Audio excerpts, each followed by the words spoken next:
Yes, so we are recording the session. As I mentioned, we'll mute your mics on the way in, but that is not to be confused with not wanting to hear from you. So as we go through this, if there's something that you would like to share, feel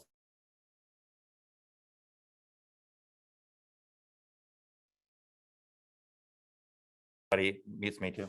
Sorry. That's okay. When you, if you have any questions that you'd like to put into the chat, feel free to do that. Pamela will be monitoring that chat.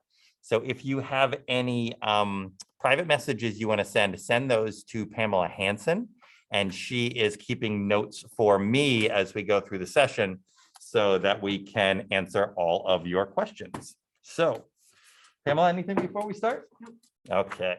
So let me go over a little bit of the goals of the session here.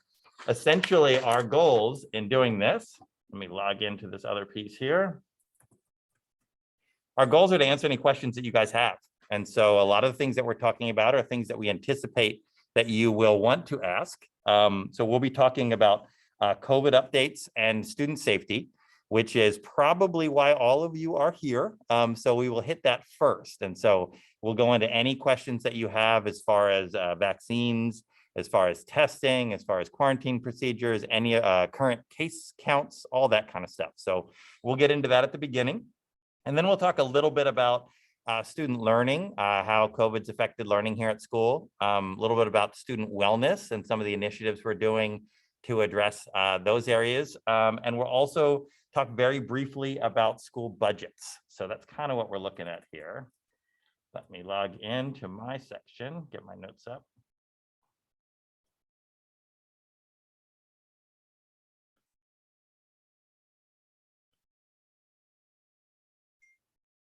All right. Just a few technical difficulties today, but we are doing all right.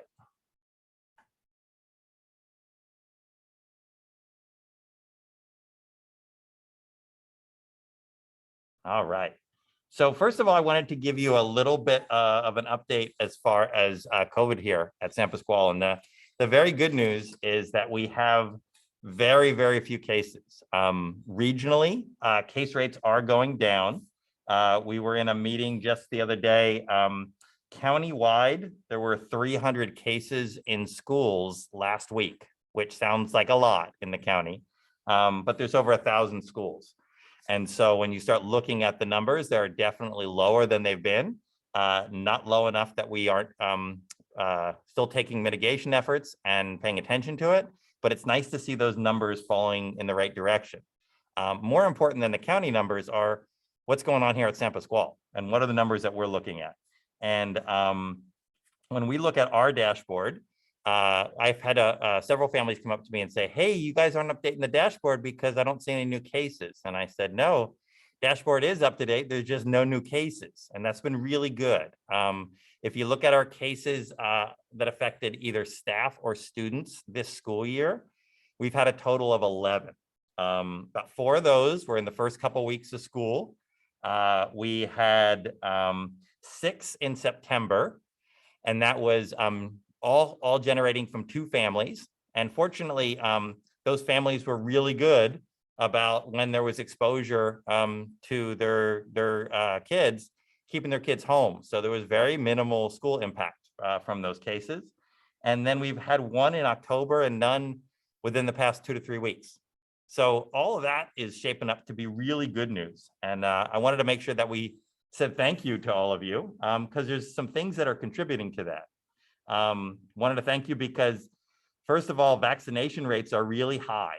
Countywide, over 80% of eligible people in San Diego County right now are fully vaccinated. And when you look at our staff here at San Pasqual, 89% of our teachers are fully vaccinated.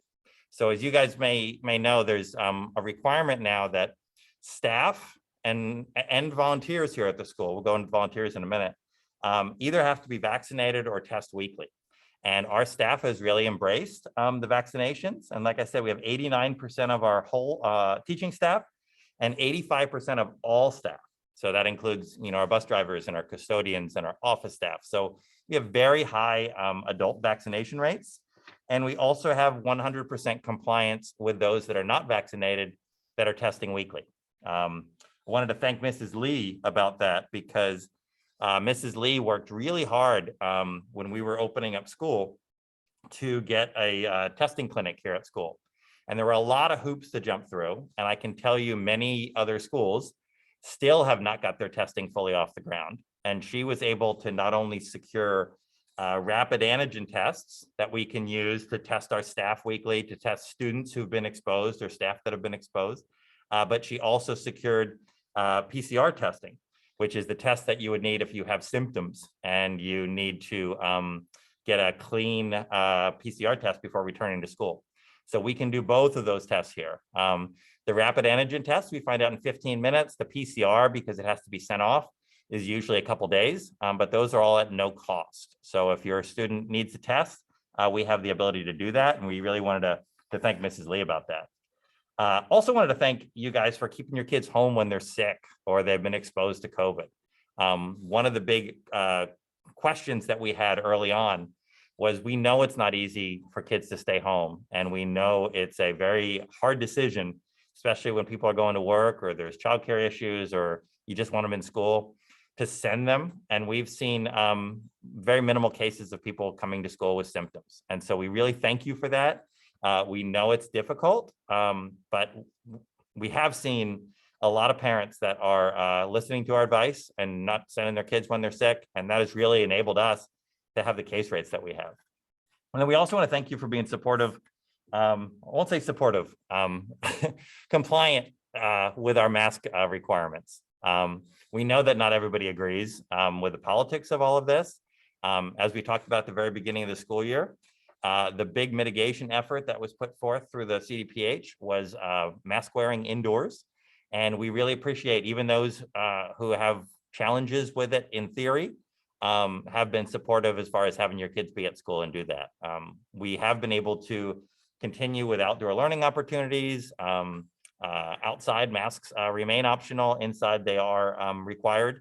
And the kids have done a really good job. And I want to thank you guys for helping us achieve that. So lots of good things as far as the COVID stuff goes. The other pieces are in the exposure stuff. And there's a little bit of confusion when kids have to go home and why they don't and so forth. As you remember last year, students who were considered, students who's had any COVID exposure within their cohort, typically their classroom, because all classes, including middle school, were in a single cohort. Any exposure within the cohort, the whole cohort shut down for a couple weeks. And it was super disruptive to learning and super disruptive to families. And fortunately, this year, based on both the guidance and our ability to test students here, we've been able to place a number of students on what's called a modified quarantine. So if there is a potential exposure here at school, first question is that student fully vaccinated? Our 7th and 8th graders, most of them can be fully vaccinated at the moment. If they're fully vaccinated, they monitor for symptoms and they can continue as long as they're symptom-free, continue here at school. Most of our students cannot get vaccinated. And for those students, we look at who they're seated next to in their classroom within a 6-foot radius. Those are considered close contacts. If we can identify other individuals that they have been around for 15 minutes or more at that 6-foot radius, those are also considered close contacts. And within those close contacts, we can either do that traditional home for a couple weeks thing, or we can do a modified quarantine where we test them here at school. If they stay symptomatic, they can stay here at school. We do encourage mask wearing outside and distancing at lunch for those students, but it does allow them to stay at school. And because of those changes, we've really had very few major disruptions to the school year. If you look at those cases, of those 11 cases, I think about 6 of them were school impacted, meaning that there were close contacts here at school, and none of them required an entire class to shut down. So we've been really fortunate as far as how that kind of stuff goes. Honestly, the most kind of onerous mitigations that we have right now are on our adults.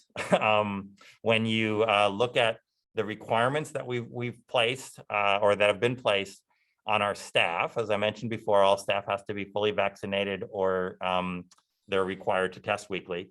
That same goes true with anybody who's volunteering here at school.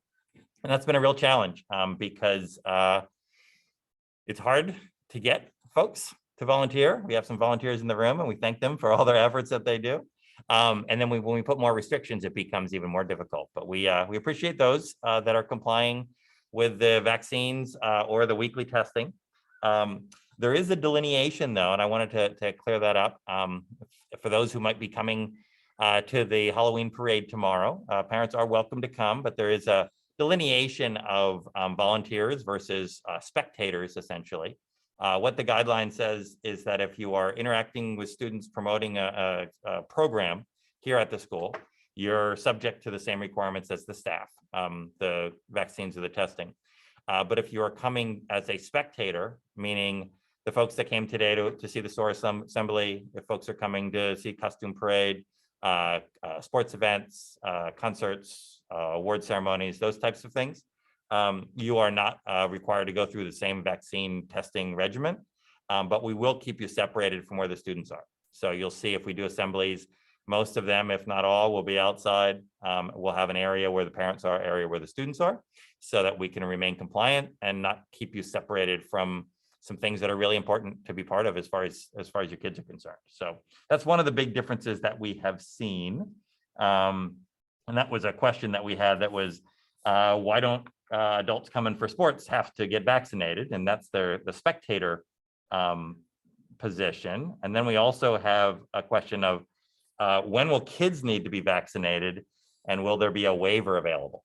And so if you've been following the news, FDA, their preliminary panel, I believe just yesterday, approved vaccines for kids in that 5 to 12 range. There's an expectation that the FDA will approve that for kid use sometime next week. Hasn't been done yet. If they do, then it sets a potential trigger on what Gavin Newsom said would happen next. And so right now, there's nothing official as far as student vaccine mandates. What's likely to happen is in the next week, the FDA is likely to approve. And shortly after that, the state of California is likely to set whatever their next steps are. What Newsom said when he was talking about this issue is he basically said that once it's approved, they will make it a mandatory vaccine for school attendance for students 5 and up. But he also said that it would be ample time for schools to implement it. And he also said that it would happen at the next school term. Both of those are very vague and probably purposefully vague terms that were used to not really set that timeline in stone. We've talked to a number of folks that are lobbyists and a number of folks that are health department.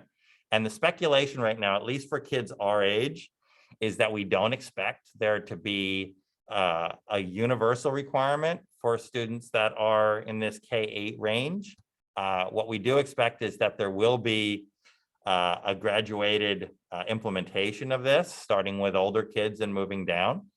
So we're optimistic that that isn't going to have a mandatory impact here at school for this current school year. We don't know that for sure. We'll find out when it comes. We're also told that the vaccines that are required currently for school attendance are compulsory. So if people don't do their vaccines and they don't do them on the schedule, then kids can't come to school. They used to have a religious waiver and a personal exemption waiver, a personal belief waiver. And within those, parents could opt their kids out if they had a religious exemption, if they had a personal belief, if they had a medical condition, they were able to opt their kids out. And laws over the last 4 or 5 years have made that really restrictive, and there's very few options to opt out of these. The understanding of this mandate, because it hasn't gone through the congressional channels that it's required to, is that it will contain the personal belief exemption, it will contain a religious exemption and a medical exemption. People ask about those things. Typically, the medical exemption is a condition, obviously, that would make it not advisable medically to take the vaccine. The religious exemption tends to be things centered on like fetal cells being used in vaccine development, or the introduction of a substance into a body. Those tend to be the religious ones. And the personal belief one is the most vague. It's basically somebody saying, I don't believe in doing it. And there is no verification on that. So we do believe that those will be initially available until this process moves forward. So I know that it's a very hot topic for folks. We're waiting right now to see what's going to be required and when, and then to see how best to implement it. What we've done here at San Pasquale, if you guys have been paying attention for a while, and if you're on this call, you probably have. We don't jump the gun on mandates and requirements. What we do is we make sure that we follow the requirements so that we can keep kids healthy and keep them in school. But we don't move ahead of them, and we don't anticipate moving ahead of them on the vaccine issue. So that's kind of where we're at. I think we have a couple questions that may have dropped in. Let me look in. Question is, the school planning on having a vaccine clinic when the 5 to 11-year-olds can do it, and will it be right away? So the answer to that is yes, we're going to try to get a vaccine clinic when that becomes available. We'll wait and see what the supply is. We had 2 vaccine clinics that we hosted for the 12 and older Pfizer shot. By the time that we hosted that clinic, most of the people who wanted to be vaccinated already had been. So we didn't have a large attendance there. And so we will request to have it so that it's convenient to our families who choose it. I just don't know what the supply is going to be and what the availability of the vendors who do that. But yeah, we will be looking to do that here once that becomes available. And it says, why don't all volunteers need to be tested? Even vaccinated people can still have COVID without symptoms. That is exactly right. And yes, all volunteers do need to be tested. I'm sorry, not tested. All volunteers do need to be vaccinated, but not tested. Yeah, the requirements right now require one or the other. So there is not a requirement for them to be both. It is true that you could have vaccinated people that do develop COVID, statistically less likely. And I think that's the reason why they put that requirement in place for the either or, the vaccinated or the tested. So that's the reason we do that, because it's following the California Department of Public Health guidelines. Any other COVID questions, vaccine questions, anything like that? Pamela, do you see any in the chat? Anybody have any COVID questions that they wanted to just ask, or before we move on to other student safety issues? You guys have any questions? All right. Student safety, it's really interesting. Ever since COVID hit, it's been COVID all the time. And that is an important thing, because it really has changed how we do just about everything. But I do want you to know that we haven't forgotten about the student safety stuff that we used to spend a lot of time with, which was safety drills and safety preparation. And so we still continue with our drills for our fire safety. We still continue with our drills for proactive planning, active shooter type things. So we still do all of those drills. Mrs. Lee and I continue to meet once a month with fire chief and police resource officers and other school leaders in Escondido to talk about how we can do things safer. And as we bring kids back to school, we're seeing, not here in our school per se, but in some other schools, are seeing a little bit more aggressiveness and some violence in kids and some sort of maladjusted type behaviors.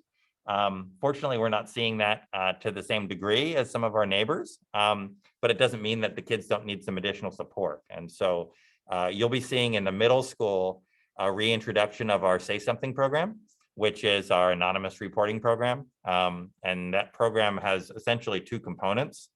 There's a training piece that teaches kids how to identify when there might be a challenge. If a kid is talking about harming himself or others, or herself or others, if a kid is having problems connecting with people, if a kid is making any kind of threats.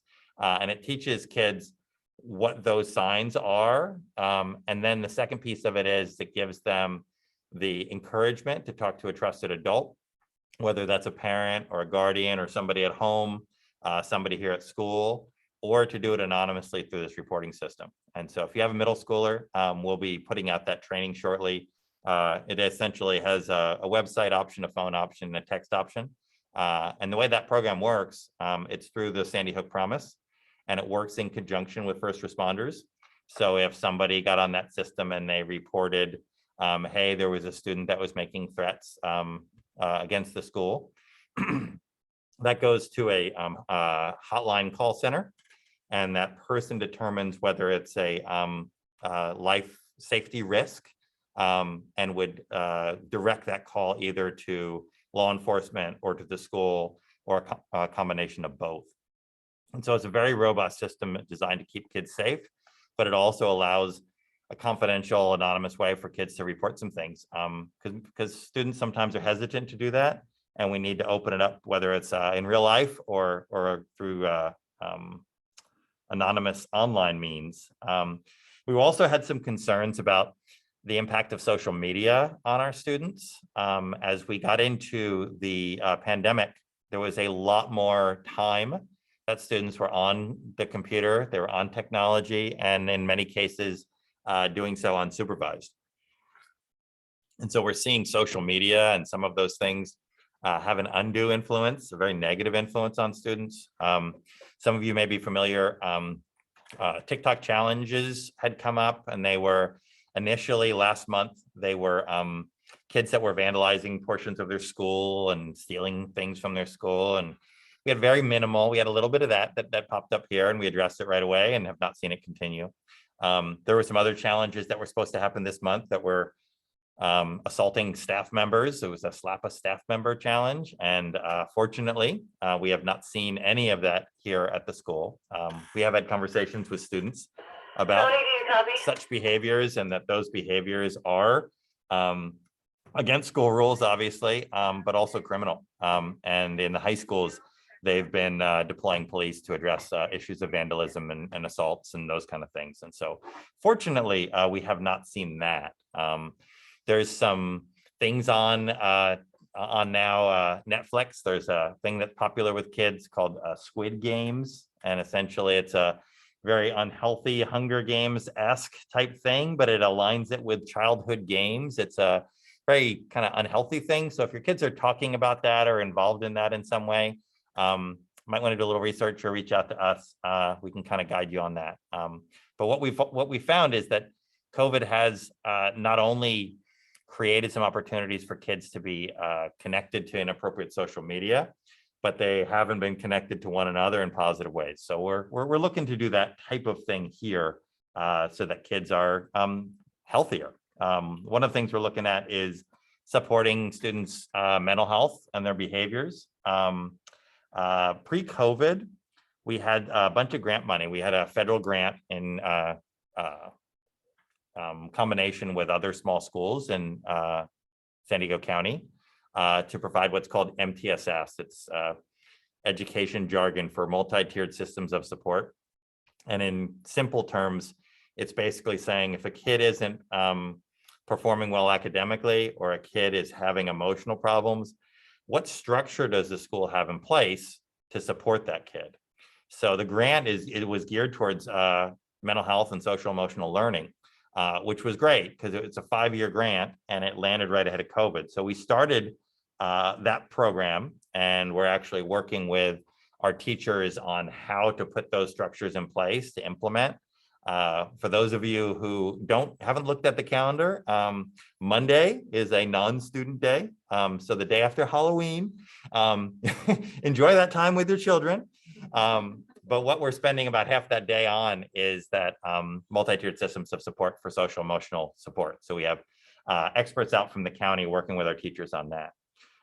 Since COVID hit, we've used some of the COVID dollars that have come in to support the social emotional learning. So we have a referral service for supports called Care Solace. It's up on our website, but what it does is it goes through some of the red tape of, if my kid is having some emotional problems, how do I get them in front of a counselor, and how do I get that referral done? And if I don't have insurance, how can I still get support? And if I do, how can I use it to do that? Because it's a complicated system to navigate. So we have purchased that for all of our families.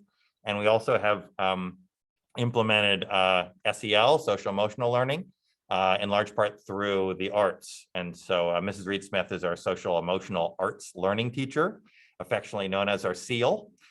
but she embeds that social emotional support to kids through visual and performing arts. So we're looking at a lot of those things, basically to try to say, hey, we know this has been a real unhealthy impact on our kids, and how can we help build them back up?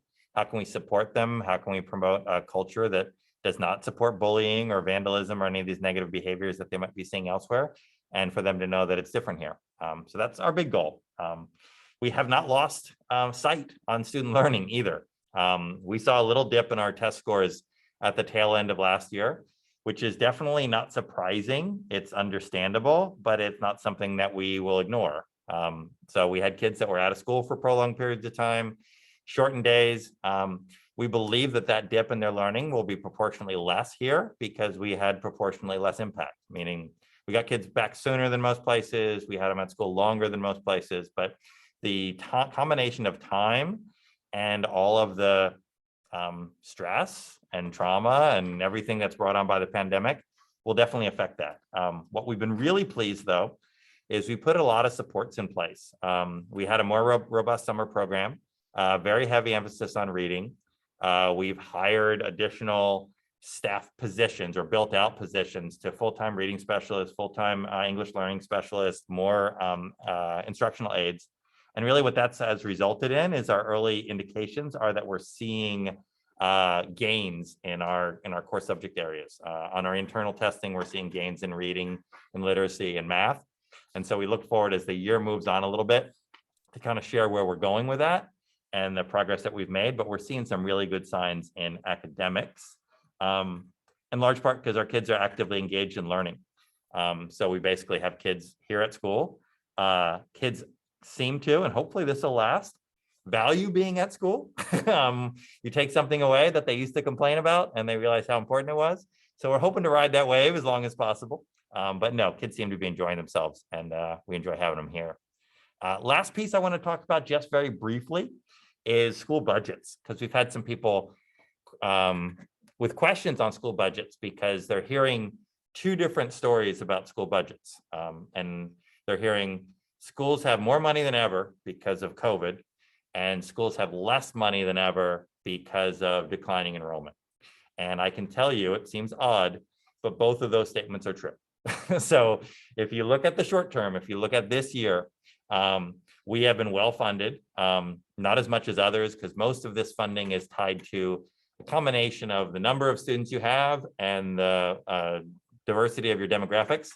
We have less students, obviously, and less diversity than some of our neighbors. So we have received proportionally less than others, but we have received a ton of money in COVID stuff, over $1 million in COVID money. When we took that COVID money, we put about half of it, a little bit more than half of it, to safety mitigations. So all the masks you see, all the hand sanitizers, all the barriers, all the temperature checks, and then we're all the air purifiers, and we've got a contract in place if all the parts arrive in time to replace all the air conditioners across the campus. So a lot of money goes into the safety stuff, and then a ton went into the learning stuff that we talked about, new people and new programs and that kind of stuff. That's all wonderful, and we're putting that money to good use. The big challenge for us is going to be next year and years moving forward. The state has been kind enough to school districts like ours to continue funding us at enrollment levels from 2 years ago.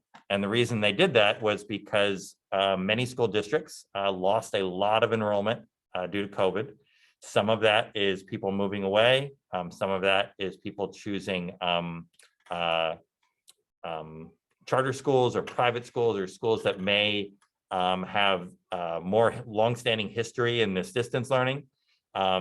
But what we're seeing here and what other school districts are seeing is we're not seeing an even sway back. So we lost over the COVID time, we lost about 60 students, and we regained a lot of those students that came back from that 60.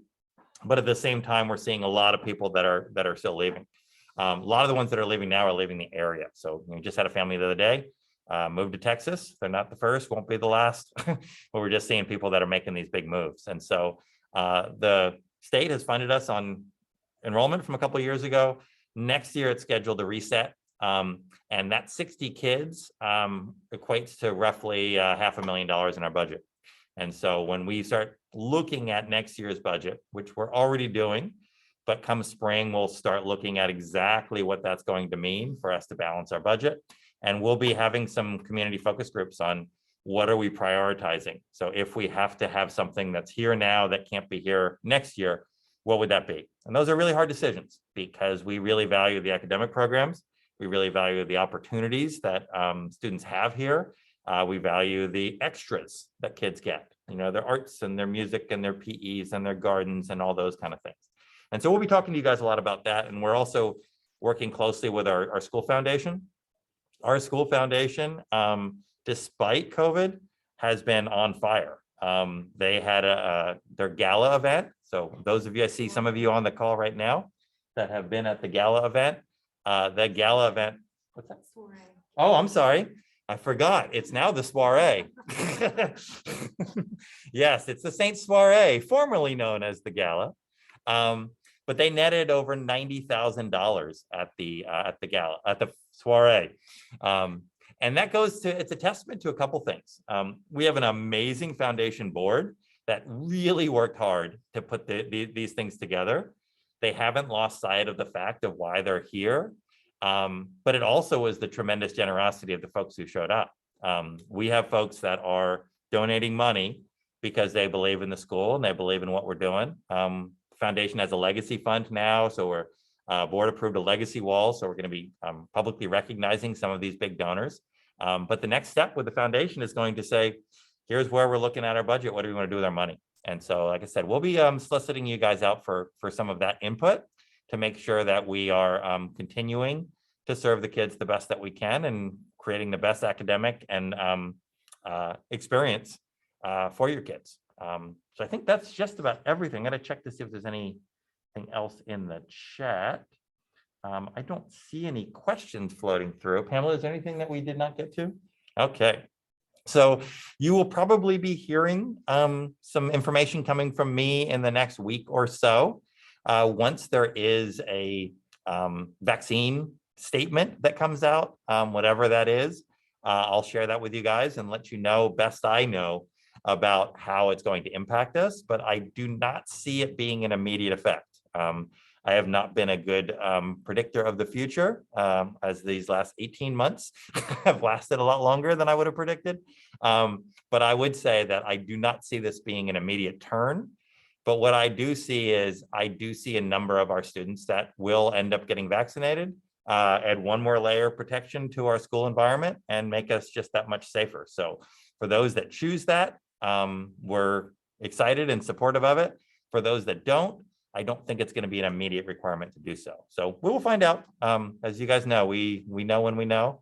But so far, so good as far as how the school year is rolling out. And please continue to keep me apprised and keep Mrs. Lee apprised if there's some things that we can do better or if there's questions that you have. We'll have another one of these events, probably another couple months. But feel free to reach out to us at any time and let us know what you're thinking and any input that you have. And we do have a little extra coffee here. So if any of you are close and you want to come by for a cup of coffee, you're more than welcome to. You guys have any questions? Are you good? All right. So I think we will wrap it up. Thank you guys very much. We really appreciate it. I appreciate you being involved and continue to do so and continue to reach out if there's anything you need. All right. You guys be safe. We'll see you soon. Bye.